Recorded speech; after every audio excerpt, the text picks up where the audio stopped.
हो तो सिर्फ और कोशिश करो, अपने आप को समझाओ कि अगर एक टॉपिक मुझे समझ नहीं आ रहा तो वो क्यों नहीं आ रहा है, उसमें क्या समझना है। रट्टा मारो at the end of the day, but ये समझो उसको अप्लाई करना सीखो, और कुछ नहीं है। मैं आपकी पढ़ाई, कुछ भी पढ़ाई लोगे ना, साइंस भी लोगे, वो यही सब है। ठीक है, you have to explain yourself. एक प्रोसेस जो नहीं समझ में आता उसे समझाना है अपने आप को बस।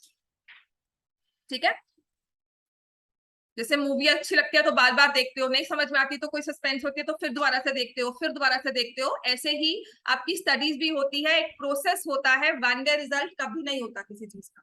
चलो, ट्रिग्नोमेट्री के आपको जितने भी फॉर्मूलाज लिखवाए थे, it works in case of a right angle triangle. ठीक हो गया? Trigonometry works in case of a right angle triangle. 90 degree angle है ना? हम एक्यूट एंगल की बात करते हैं। सो फर्स्ट रेशियो हम लेते हैं साइन थीटा, और इसे हम क्या लिखते हैं? Opposite side by hypotenuse. फिर हम लेते हैं कॉस थीटा, और इसे लिखते हैं एडजेसेंट साइड बाय हाइपोटेन्यूज। और फिर हम लेते हैं tan थीटा, और इसे हम लिखते हैं opposite side bye adjacent side. फिर इनके रेसिप्रोकल्स हैं। अभी आपके लिए सिर्फ इतने ही फॉर्मूलाज हैं। ठीक है, इनके रेसिप्रोकल्स है। 1 बाय साइन थीटा क्या होता है? Cosecant theta. 1 by cos theta क्या होता है? Secant theta. और 1 बाय tan थीटा क्या होता है?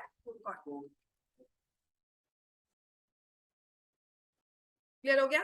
1 by sine theta is cosecant theta, 1 by cos theta is secant, and 1 by tan is cot. समझ में आ गया इतना? राइट।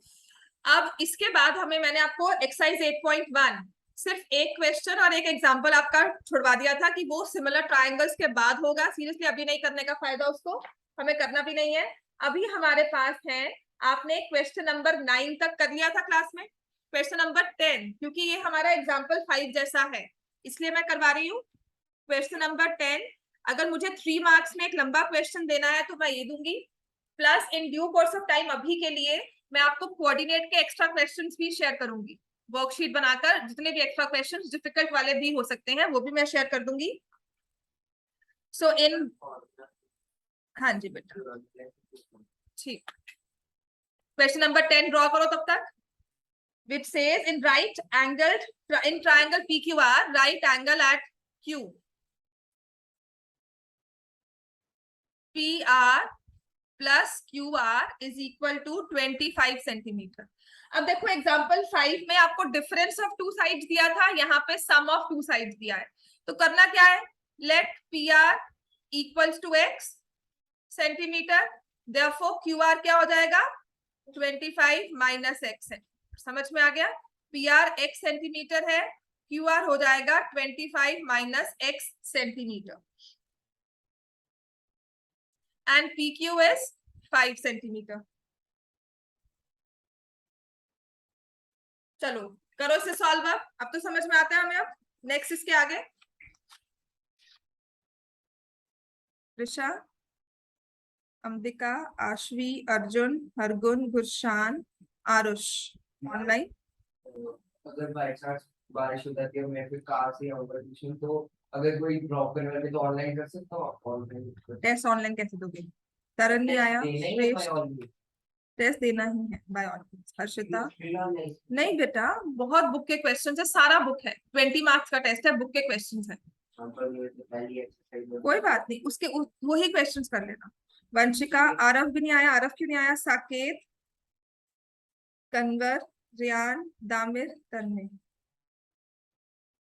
श्रेष्ठ बड़े दिन से नहीं आ रहा।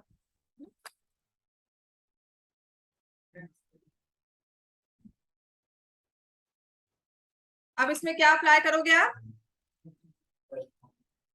पाइथागोरस थ्योरम अप्लाई करो।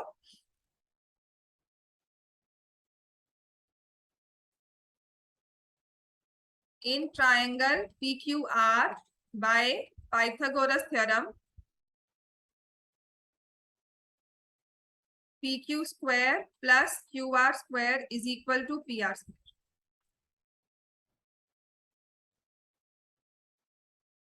तामिर, तुम्हारा क्वाड्रेटिक इक्वेशंस का टेस्ट है ना? सबका है वैसे तो, डीएवी में सबका होगा। वही मम्मा का मैसेज आया। बाकी बच्चों का है, डीएवी के बाकी बच्चे।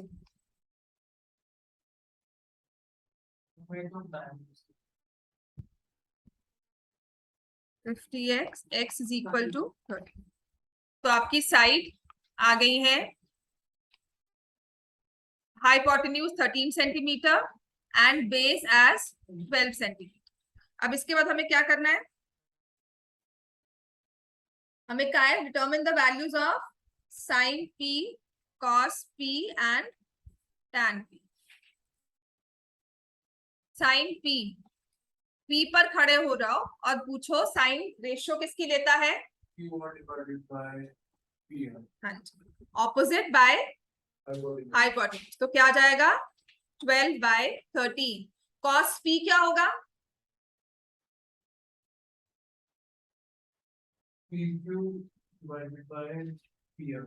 5/13। और टैन पी क्या होगा,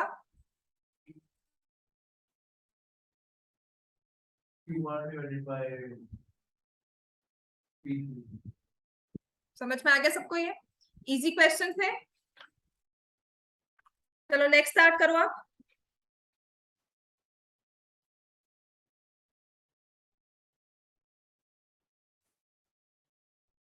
वंशिका क्यों नहीं आई आज, आरव हो गया होगा पक्की बात है ना इसको, और कन्वर जी नहीं आए।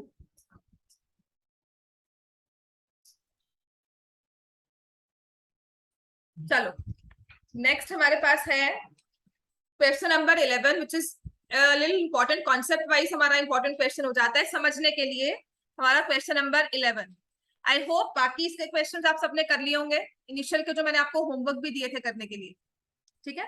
तो लिखा है the value of tan a is always less than 1। tan a की वैल्यू हमेशा 1 से छोटी होगी। ये ना नेक्स्ट चैप्टर जब आप करोगे तब हम सीखेंगे, अभी लॉजिकली हमें निकालना है। नेक्स्ट एक्सरसाइज जब हम करेंगे तब हम सीखेंगे, अभी नेक्स्ट में ही। tan होती कौन सी रेशियो है, perpendicular by base, opposite side bye adjacent side, ठीक है। तो जरूरी है कि अगर ये लेस देन 1 है, इसका मतलब tan a अगर मैं लेस देन 1 ले रही हूं, इसका मतलब ये फ्रैक्शन जो है इसका न्यूमरेटर और denominator, numerator is less than denominator, है ना। इसका मतलब मैं कह रही हूँ कि जो ऑपोजिट साइड है वो हमेशा एडजेसेंट से छोटी होगी। जरूरी होता है ये, नहीं ना। तो tan a is not always less than 1, लिखो this is false, this is not always less than 1। Justify ये क्यों है, because it is a ratio of opposite and adjacent side. Justification ये है कि tan a is ratio of two sides which is other than hypotenuse. Right angle triangle में hypotenuse के बारे में हम क्या बताते हैं, hypotenuse is the longest side. अब बाकी दो साइड्स में बड़ी कौन सी छोटी कौन सी है वो तो मैं कोई फिक्स नहीं कर सकती। I can have this perpendicular as the second longer side, second वाले नंबर पे ये आ जाए और ये छोटा हो जाए, तब इसमें अगर मैंने tan दिया है तो ये मोर देन 1 आ जाएगा, है ना। मैंने इसको 10 ले लिया, इसको 3 ले लिया, तब ये मोर देन 1 आ जाएगा, राइट, अंडरस्टूड। और अगर मैं कह रही हूँ कुछ ट्रायंगल ऐसा बन सकता है राइट एंगल में कि ये हमने बेस को बड़ा ले लिया और ये छोटा हो गया, right,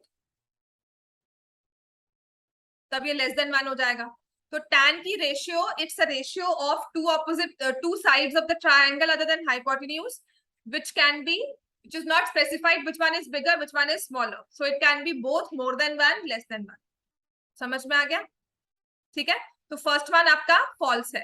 then second, secant a is equal to 12/5, secant a is equal to 12/5 for some angle a, true और फॉल्स, ट्रू, ट्रू क्यों और फॉल्स तो फॉल्स क्यों। सीकेंट रेशियो किसकी होती है, कॉस, कॉस का रेशियो क्या होता है, एडजेसेंट। तो सीकेंट की रेशियो क्या हुई, hypotenuse divided by adjacent side, और ये क्या दिया हुआ है 12/5। तो मतलब किसी राइट एंगल ट्रायंगल में आप हाइपोटेन्यूज को ले रहे हो 12 और अगर मैंने ए यहाँ लिया है तो एडजेसेंट को ले रहे हो यहाँ पर 5, विच इज पॉसिबल, यस, है ना। Secant 12/5 is possible because hypotenuse इस केस में बड़ा आ रहा है, राइट। अगर यही होता secant A is equal to, लिखो 5/12, इज इट ट्रू, फॉल्स क्यों, hypotenuse is the longest side. अगर मैं ये रेशियो लेती हूँ हाइपोटेन्यूज लॉन्गेस्ट साइड बनकर नहीं आएगी, ठीक है। This will not be the case because we have to make hypotenuse the longest side. समझ में आ गया।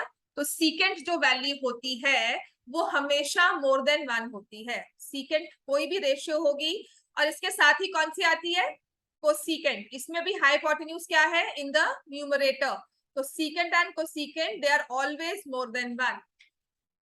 1 से बड़े होंगे, 1 से छोटे नहीं हो सकते। 0.23, 0.45, 0.9 कभी नहीं होगा। 1 हो सकता है, 1.1, 1.2 या 2, 3, 4 ऐसी वैल्यूज आएंगी। It can not be less than 1। समझ में आ गया। Secant and cosecant always more than 1। Now अब उसने लिखा है cos A is the abbreviation used for cosecant of angle A। cos A इसका पूरा नाम क्या है, कोसाइन। कोसीकेंट क्या होता है, कोसेक। तो इसने कहा है cos A is the abbreviation of cosecant। True और false, false. It is the abbreviation of cosine, छोटा फॉर्म, जैसे कि AC, air condition, TV, television, हम इनिशियल्स यूज करके वर्ड नहीं फॉर्म करते हैं, ठीक है। हाँ, LOL है ना। हाँ, समझ में आ गया। और क्या होता है, WP नहीं, वो यूज, वो फाइनली इतना नहीं है। हाँ, आईडी के, हाँ चलो। हाँ जी, अब बताओ क्या समझ में आ गया ना एब्रिविएशन। आप जो बोल रहे हो वो स्लैंग्स भी होते हैं, उनको स्लैंग्स भी बोल देते हैं, बट हाँ ये एब्रिविएशन होता है जब आप किसी पूरे वर्ड के, फुल वर्ड के इनिशियल्स लेकर, जैसे नासा हम बोलते हैं, है ना। हाँ, बट उसका फुल फॉर्म लो तो वो अलग है। हाँ जी, आगे समझ। Cot A is the product of cot and ए।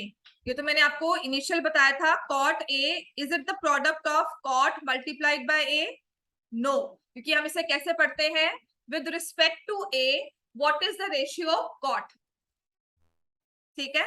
ए के रिस्पेक्ट में हमने साइड्स की रेशियो को टेंजेंट के हिसाब से ली, राइट। तो अब उसने लिखा है sine theta is equal to 4/3 for some angle theta. False, क्योंकि साइन रेशियो क्या होती है, opposite by hypotenuse is equal to 4/3। तो can the opposite side be more than hypotenuse? No, opposite side can not be more than hypotenuse. False. तो यहां से याद रखना साइन थीटा, कॉस थीटा दोनों ही हमेशा क्या होती हैं, लेस देन 1। कोई भी वैल्यू हो थीटा की, कुछ भी एंगल ले लो, साइन कॉस हमेशा लेस देन 1 आएंगे, क्योंकि रेशियो में हमने उनके बेस में, उनके डिनोमिनेटर में किसको रखा है, हाइपोटेन्यूज को, जो सबसे बड़ा होता है ट्रायंगल में। समझ में आ गया, ठीक है। अब जो नेक्स्ट हमें क्वेश्चंस करने हैं ना, इतना समझ में आ गया। इसी की बहुत एप्लीकेशन है, बहुत क्वेश्चंस है, हम आगे करेंगे। पर अभी हम नेक्स्ट हम करेंगे कि मैंने आपको कहा तो है कि हम थीटा के रिस्पेक्ट में साइड्स की रेशियो लेते हैं। इसका मतलब क्या है, इसका मतलब ये है कि अगर मैंने एक राइट एंगल ट्रायंगल ड्रॉ किया and I give acute angle, किसी भी एक्यूट एंगल को कोई एक वैल्यू स्पेसिफाई कर दूं, जैसे मैंने कहा 15 डिग्री, या मुझे 10 डिग्री पर यहाँ खड़ा करना है इसको। यहाँ पे मैंने एंगल ड्रॉ किया, किसी स्ट्रिंग को पोल के साथ बांधा 10 डिग्री पर, ठीक है। तो मुझे अब पता करना है कि आपकी ये दोनों साइड्स की रेशियो क्या होगी आपस में, ठीक है।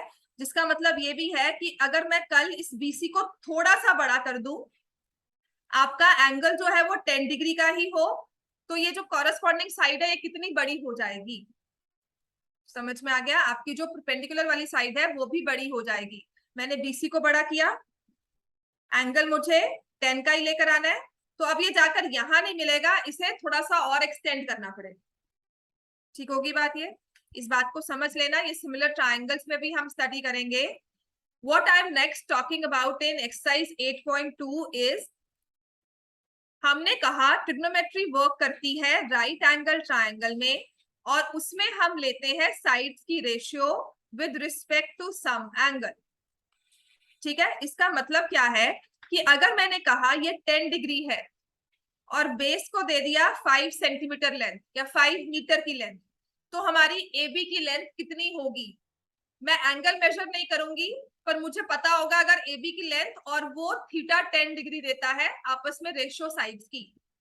तो इस तरह से स्ट्रक्चर्स बनते थे पहले. हमारे पास एंगल मेजर करने के लिए कुछ नहीं था, लेकिन छोटे से फिगर में हमने बताया होता था कि थीटा एंगल रखोगे तो जो रेशियो है साइड्स की वो ये आएगी. तो हमने क्या किया, कॉरेस्पॉन्डिंगली अगर मान लो मैंने कहा साइड्स की रेशियो 4:1 आती है 10 डिग्री पर, समझ में आ गया? तो मैंने अगर कहा है बेस को मैंने 10 किलोमीटर रखा है, तो आप हाइट को कितना बना लोगे? 40 किलोमीटर. समझ में आ गया इतना? यहां से हम शूट करेंगे टारगेट को, तब जाकर वो अपनी डिजायर्ड प्लेस पे हिट करेगा. This was what trigonometry was all about. तो जब हमने साइड्स की रेशियो कही, तो वो रेशियो कैसे आती है?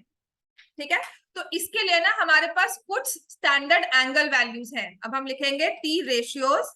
ये टेबल याद करना है, बहुत जरूरी है. For some standard angles, T ratios for some standard angles. Ratio वही है साइड की, पर कुछ एंगल्स के लिए वैल्यू निकालनी बड़ी ही आसान है, वो हमें याद भी करनी है. तो हमारे पास पहले थी साइन थीटा, फिर हमारे पास था कॉस थीटा, और फिर हमारे पास था टैन थीटा. थीटा की वैल्यू जो स्टैंडर्ड में हमारे पास है वो है 0, 30, 45, 60, 90. लिखो, टेबल बनाओ इसको.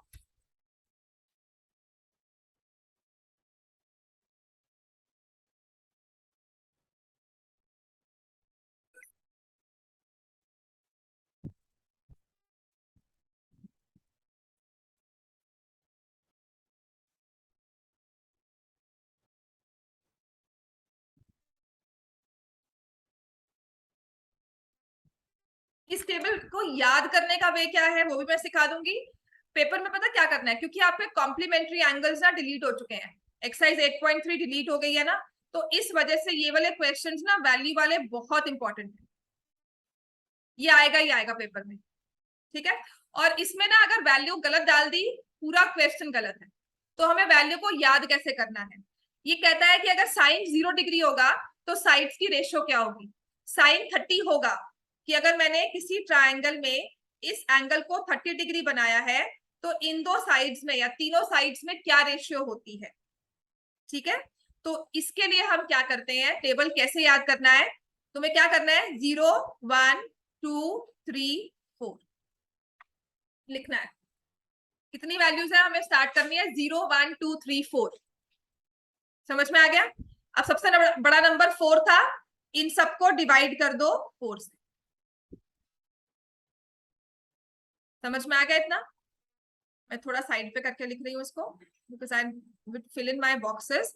0/4, 1/4, 2/4, 3/4, 4/4. मैं क्या करती थी पेपर में, मुझे पता था ये क्वेश्चन आएगा ही, और मेरे लिए वो 1 या 2 मार्क्स भी बहुत इंपॉर्टेंट होते थे कि मुझे वो गलत नहीं करने हैं. और लास्ट मिनट में जब मैं सॉल्व कर रही हूँ ना, तो मैं सोचूंगी नहीं कि कौन सी वैल्यू है. I will not give my self that time of 2 minutes की मैं सोचूं. ठीक है, तो मैं क्या करती थी, आपके पेपर में जब आप नेम्स लिखते हो, लाइंस ड्रॉ करते हो, मार्जिन बनाते हो, और उसके बाद जब पेपर मिलता है 2 या 3 मिनट का गैप होता है ना, I used to draw this table at the back. अपने आंसर शीट के लास्ट पेज पे टेबल प्रॉपरली ड्रॉ किया होता था सजाकर अच्छे से. तो जब भी कोई क्वेश्चन दिखा, सिर्फ वहां से देखा, वैल्यू पुट की, कुछ नहीं सोचना, बस उठाकर वैल्यू पुट कर. समझ में आ गया? ये सिर्फ वो लास्ट मिनट कंफ्यूजन होता है ना कि गलत हो गया, ये वैल्यू गलती से डाल दी, वो सबको अवॉइड करता है. समझ में आ गया? राइट, तो हमें करना क्या है, ये वैल्यू को 0, 1, 2, 3, 4 से डिवाइड किया, फिर इनका ले लो स्क्वायर रूट. आपके पास सारी वैल्यूज आ जाएंगी. सिर्फ साइन को ऐसे याद करना है, कॉस और टैन अपने आप ही आ जाएंगे. ठीक हो गया? तो ये 0/4 तो क्या होता है, 0। इसका मतलब है साइन ऑफ 0 डिग्री इज 0।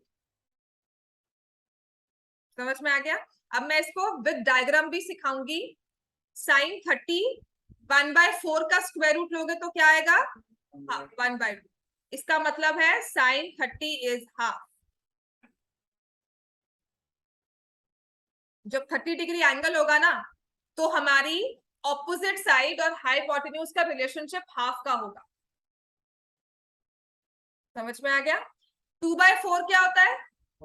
1/2। 1/2 का स्क्वायर रूट लोगे तो आएगा 1/√2 विच इज साइन 45 इज 1/√2।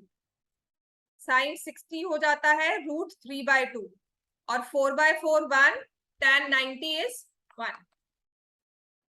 ये साथ साथ वैल्यूज को लिख भी लेना। Sine 60 is √3/2, sine 90 is 1। हाँ जी, ये जितनी भी वैल्यूज है हमें याद करनी है। कोई इसका हल नहीं है, इसको रट्टा ही मारना है, याद ही होनी चाहिए। मतलब the moment I ask sine 45 1/√2 value दिमाग में आ जाए, ऐसे याद करना है। ठीक है? वो नहीं याद होती, जब भी क्वेश्चन सॉल्व करोगे यहाँ क्लास में आओगे। अब नेक्स्ट हमारे पास क्या है, हर बार हम ये टेबल ड्रॉ करेंगे। आपको टेबल ड्रॉ करना मैंने सिखा दिया, साइन की वैल्यू सिखा दी, ड्रॉ करनी कर लोगे। 0 1 2 3 4 डिवाइड बाय 4 और सबका स्क्वायर रूट ले लो। समझ में आ गया? इसके बाद cos थीटा के हम क्या करना है? ठीक है, तो cos theta what we need to do, जो आपने साइन 90 में वैल्यू रखी है ना वो cos में यहां रखोगे। क्या रखी है वैल्यू? ये 1। तो यहाँ पर क्या वैल्यू आएगी? 1। साइन 60 में वैल्यू क्या रखी थी? √3/4, वो यहाँ पे आ जाएगी। मतलब इस साइन की वैल्यू को बैकवर्ड्स हमें कॉस में एडजस्ट करना है। तो मैं यहाँ पे क्या लिख रही हूँ? √3/2। 45 में 45 वाली वैल्यू, 30 में 60 में ये 30 वाली वैल्यू और 90 में 0 वाली वैल्यू। समझ में आ गया? इस तरह से कुछ है ये। टैन में नहीं कुछ करेंगे, रुक जा। यहाँ पर मैंने ये डाल दिया, सी है ना, ये वाली वैल्यू यहाँ आ गई मैच द फॉलोइंग में, ये यहाँ पर और ये यहाँ, एंड दिस वन कम्स। जो स्ट्रिप हमने ऐसे उठाई थी उसको उठाकर मैंने यहाँ पर पेस्ट कर दिया अदर वे राउंड। बैकवर्ड्स चलना है कॉस में। समझ में आ गया? इतना टेबल याद हो जाएगा अब ये, है ना? अब टैन मैंने आपको क्या बताया था? टैन का बेसिक क्या था? Sine upon cos. तो टैन भी याद करना आसान होगा, आपको कुछ नहीं करना। टैन के केस में साइन अपॉन कॉस लिखना है। 0/1 क्या होगा? 0। 1/2 डिवाइड बाय 1/√3 क्या आ जाएगा? 1/√3 1। ये आ जाएगा √3 एंड दिस विल बी 1/0 जिसे हम कहते हैं नॉट डिफाइंड। हाँ जी, √3/2 बस मैंने डायरेक्टली आंसर लिख दिया उसका, है ना? मैंने डायरेक्टली यहीं पे आंसर लिख दिया। समझ में आ गया आरुष? आपको समझ में आ गया है? Yes ma'am. ये टेबल याद ही करना है। अच्छा, इनके तो साइन कॉस टैन है, इनके रेसिप्रोकल भी होते हैं, उनकी वैल्यू भी साथ ही लिख लो अब, है ना? तो साइन के साथ आप लिखोगे कोसेकेंट।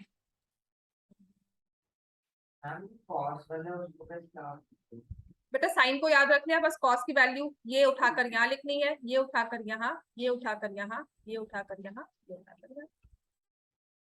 ठीक है? और टैन को कैसे करना है? Sine theta by cos theta. अब अगर मैं कोसेकेंट वैल्यू देखती हूँ, टेबल अपना आगे एक्सटेंड कर लो। कोसेकेंट में क्या हो जाएगा? Cosecant 0 1/0 which is not defined। 2 cosecant 30 is 1/, इसका रेसिप्रोकल करोगे ना हाफ का। समझ में आ गया? कोसेकेंट क्या होता है? 1/sin। आप समझ में आया? तो इसके रेसिप्रोकल्स करते रहो। अब यहाँ पर क्या आ जाएगा?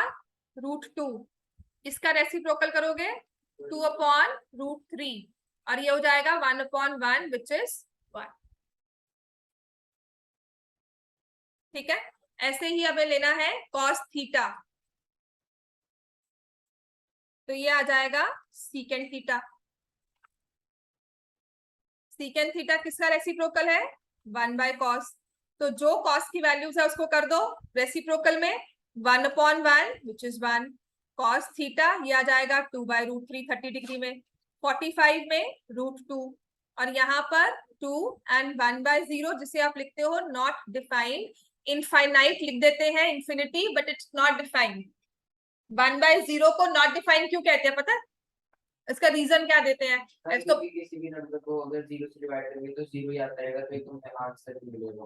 हाँ, क्योंकि आपका क्वेश्चन डिफाइन नहीं होता। ठीक है, आपने कहा 1 को 0 से डिफाइन किया, तुम कह रहे हो 1 0 जा 0 0 जा 0, चलता रहेगा। वन रीजनिंग इज दिस कि this process will go on for ever. Plus आपने क्वेश्चन क्या लिखा है, मैं यहाँ पे 2 भी लिख सकती हूँ, 2 0 जा 0, कोई 100 भी लिख सकता है कि 0 100 जा 0। तो आपका जब क्वेश्चन ही डिफाइन नहीं हो रहा, दैट्स व्हाई वी से दिस इज नॉट डिफाइंड। समझ में आ गया? चलो नेक्स्ट हमारे पास आ जाएगा रेसिप्रोकल ऑफ tan, इससे हमने लिखना है cot थीटा। तो आपके पास टेबल में है 1/tan theta, tan 0 cot 0 is 1/0, जिसे हम लिखते हैं नॉट डिफाइंड। ये हो जाएगा √3, this will be 1 and here it will be 1/√3 and cot 90 is 0। ठीक है, अब एक इंटरेस्टिंग ऑब्जर्वेशन है, देखो टेबल बन गया ना अपना। एक इंटरेस्टिंग सी ऑब्जर्वेशन है, tan 45 पे क्या वैल्यू आई थी? 1। tan 45 डिग्री इज 1, इसका मतलब क्या है? राइट एंगल ट्रायंगल में कौन सा एंगल 45 हुआ? एक्यूट वाला कौन सा? सी ले लिया, चलो सी को 45 लिया, ये एंगल कितना है? 90, और ये कितना है? 45। ये कौन सा ट्रायंगल हो गया? Isosceles right triangle. ठीक है, tan रेशियो क्या होती है 45 के हिसाब से? AB अपॉन BC, और वैसे AB और BC में रिलेशन क्या है? दे आर इक्वल, तब भी क्या आई रेशियो? 1। समझ में आ गया? tan 45 इज 1, आप कह रहे हो tan 45 is AB upon BC, आपने AB और BC लगता है, tan 45 की वैल्यू लिखी 1, और इससे हमारे पास आ गया AB अपॉन BC। ट्रायंगल्स भी हम यही कह रहे हैं, opposite sides to opposite angles, equal sorry sides opposite to equal angles, opposite sides to equal angles are equal। समझ में आ गया इतना? तो ये चीजें आपस में एक दूसरे को रीइंफोर्स ही करती हैं, ऐसा नहीं है कि हमने कुछ नया पढ़ा है। क्लियर है इतना? ये पूरा टेबल ना आपकी बुक में दिया हुआ है, पेज 185। कभी भी इस बुक को सॉल्व करना है, इस चैप्टर को, या कभी भी ट्रिग्नोमेट्री को सॉल्व करना है, ये टेबल अपने पास रख लेना है, उसके बाद सॉल्व करनी है सारी वैल्यूज। इनकी डेरिवेशंस कैसे कैसे हैं वो शायद अभी आपको ना हो, अभी करते भी नहीं है। एक सिंपल सी बात है, समझो कि when I am talking of sin 90, ठीक है, sin 90 कौन सी रेशियो होती है? साइन रेशियो कौन सी होती है? sin 90 ना मैंने क्या लिखा है? 1। ऐसे एक्सट्रीम वैल्यूज में लिखो sin 0 क्या लिखा है? 0। इसका मतलब क्या है? ये राइट एंगल ट्रायंगल था, थीटा यहाँ पर था, मतलब मैंने इसको 0 डिग्री कर दिया, ये परपेंडिकुलर है। इस एंगल का 0 डिग्री होने का मतलब क्या हुआ? कि जो ट्रायंगल है ये वाली साइड एग्जिस्ट नहीं करती, ऑपोजिट साइड जो है वो एग्जिस्ट नहीं करती, ये मूव करते करते यहां तक आ गई, AC और BC कोइंसाइड कर गई, तो ऑपोजिट उसमें है ही नहीं। ट्रायंगल बन रहा था, हमने कहा 0 डिग्री जब होगा तो ये जो साइड थी ये एग्जिस्ट नहीं कर रही है, ऑपोजिट साइड को 0 करना है, तो ये मूव करते करते आपके बेस के साथ ही कोइंसाइड कर गई, तो इस केस में ऑपोजिट नहीं है, दैट्स व्हाई वी से sin 0 इज 0, क्योंकि ये एंगल मुझे 0 डिग्री करना है। बिल्कुल समझ में आ गया? अब नेक्स्ट आते हैं sin 90, ये आपका परपेंडिकुलर है, ये बेस, ये 90 डिग्री है। हाँ, तभी तो परपेंडिकुलर हाइपोटेन्यूज इक्वल नहीं हुए, परपेंडिकुलर खत्म ही हो गया। ये मूवमेंट हुई ना, इसकी मूवमेंट आगे आगे हुई। 0 डिग्री करना है एंगल को। 0 डिग्री एंगल क्या हुआ, यहां से 0 डिग्री करोगे तो यही आ जाएगा। नहीं, 91 होगा कैसे? तुम्हें ये एंगल कौन सा बनाना है? 90। तो इस 90 को बनाने के लिए क्या करोगी? इससे क्या होगा, तुम्हारा बेस छोटा होता रहेगा। तो हाँ, तभी नहीं हो सकते ना। तो इसके लिए हम क्या करेंगे, हमने एसी को उठाया और उसको यहां ले जाकर इसके साथ बिल्कुल खड़ा कर। That means A B and A C become one, that is why it is. ठीक है, ए बी और ए सी कोइंसाइड कर जाते हैं। This is a logic we give. इसकी वरना बहुत लंबी सी अच्छी सी डेरिवेशन है, वो बाद में करेंगे, अभी नहीं करना। इन केस स्कूल कहता है डेरिवेशन आएंगी तो। ठीक हो गया इतना? वैल्यूज हमने लिख लिया है। डायरेक्टली आ जाओ एग्जाम्पल नंबर 6। चलो, इतना ही काम है आप ट्रिग्नोमेट्री में। अब 2 दिन ना यही सब चलेगा।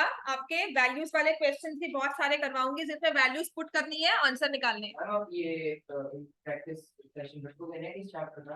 बिल्कुल रखूंगी 6 to 7 में। ठीक है, इस क्लास में भी कर सकते हो। In triangle ABC right angle at B. Triangle ABC right angled at B. AB is 5 centimeter.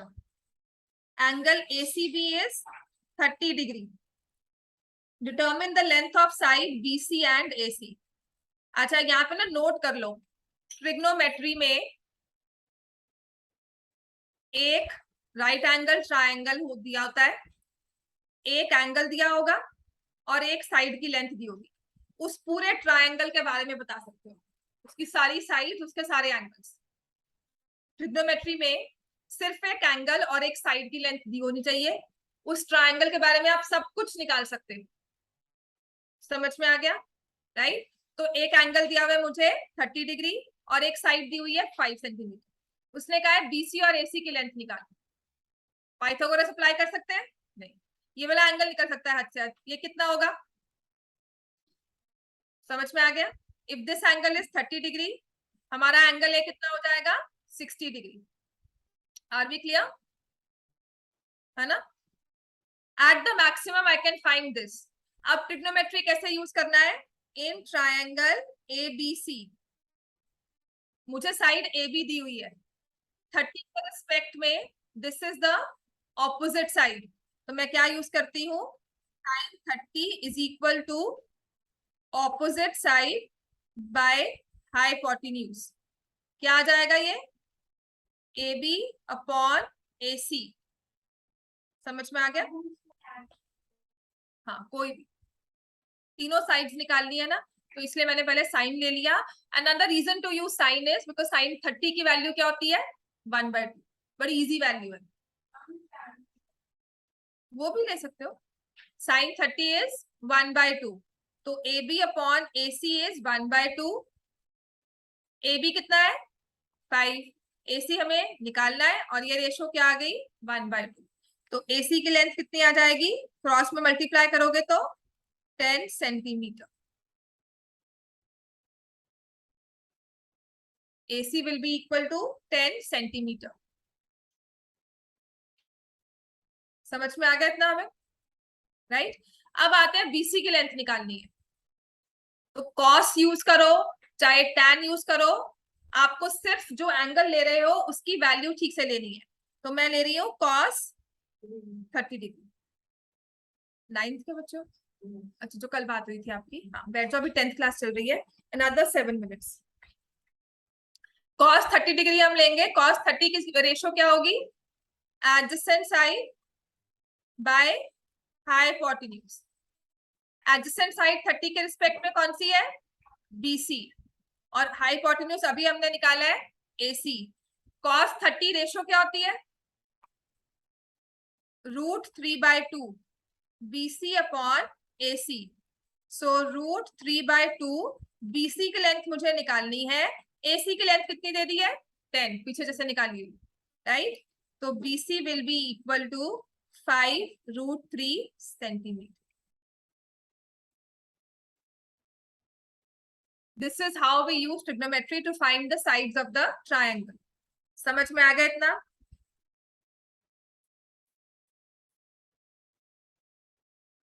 Clear हो चुका है? एग्जाम्पल नंबर 7 पे आ जाओ।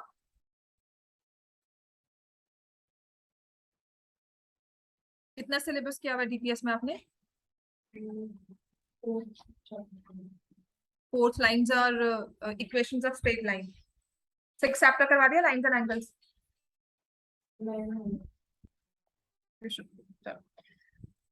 अब आते हैं example number 7।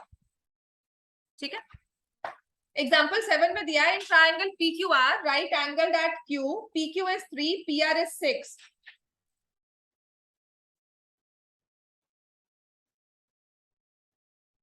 PQR triangle, right angled at Q, PQ is 3 centimeter, PR is 6 centimeter, and इतना ही दिया हुआ है।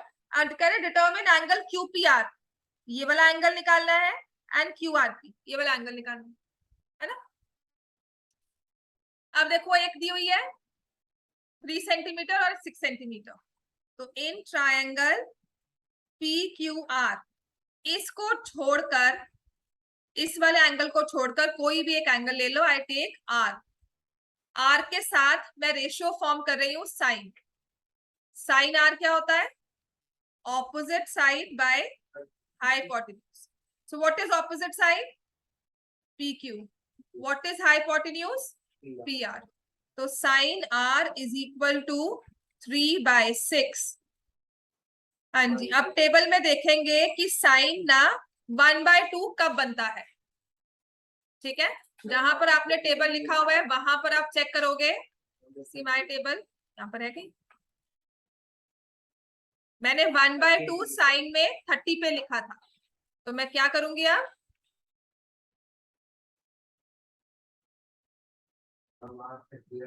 हाँ, तो इसमें हम ये करते हैं, दिस इज व्हाट प्रैक्टिकली कहा जाता है कि ऐसे याद रख लो इसको। Wait 1 second. ठीक है, प्रैक्टिकली से कहा जाता है ऐसे, जो सिखाया गया था कि ऐसे करते हैं इसलिए कैंसिल हो जाता है। जिस व्हाट आई डू, कैंसिल नहीं होता है। जो मैंने क्वेश्चन आपको फर्स्ट एक्सरसाइज में छुड़वाया है ना, उसका लॉजिक है। हमने लिखा sine R is equal to, half कब हुआ था? साइन 30। अच्छा, फिर कहा गया था कि ये साइन साइन कट गया, R is equal to 30 degree. समझ में आ गया? ये इसलिए कि अगर ट्रिग्नोमेट्रिक रेशियो सेम है तो इसका मतलब आर भी सेम। अगर ट्रिग्नोमेट्रिक रेशियो इक्वल है तो आर भी इक्वल, एंगल भी इक्वल होगा। ठीक है, तो इसे सिखाया ऐसे जाता है कि वो साइन साइन कट गया, आर की वैल्यू आ गई 30 डिग्री। तो this angle is 30 degree, angle Q R P is 30 degree. तो what about angle Q P R, क्या हो जाएगा? कैसे? 180 माइनस 30 डिग्री माइनस 90 डिग्री, कितना आ जाएगा? 60 degree. QPR will be equal to 60 degree. समझ में आ गया इतना? नेक्स्ट क्वेश्चन करो। इसमें आप एक्सरसाइज 8.2 क्वेश्चन नंबर 1 स्टार्ट करो। एग्जाम्पल 8 में बाद में करवाऊंगी। Exercise 8.2 question number 1।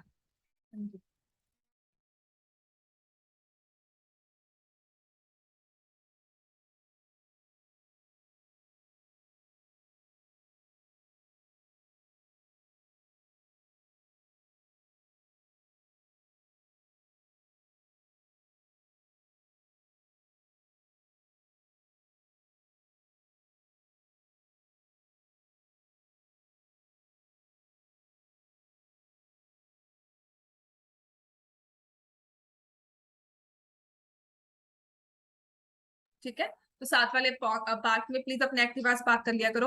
यहाँ पे प्रॉब्लम आती है पार्किंग में बाद में, अगर कोई कार आ जाए। ठीक है, हाँ जी। और कल आपकी क्लास नहीं होगी, कल छुट्टी है। हाँ जी, हाँ नहीं, 6 to 7 भी नहीं होगा, कल नहीं होगा। I have some very urgent work, तो नहीं होगा। संडे को होगी या नहीं होगी मैं आपको इन्फॉर्म कर दूंगी, पर कल के लिए फिलहाल ऑफ है। हाँ पक्का है। इन केस मैं आपको फिर भी कंफर्म दूंगी, इन केस कल क्लास होगी, मैंने पहले डिस्कस किया तो मैं बता दूंगी आपको। ठीक है, 90% है क्लास नहीं होगी। मैं 10% चांस ही ले रही हूँ, 10% ही कह रही हूँ। मैं आपको रीजन भी बता रही हूँ।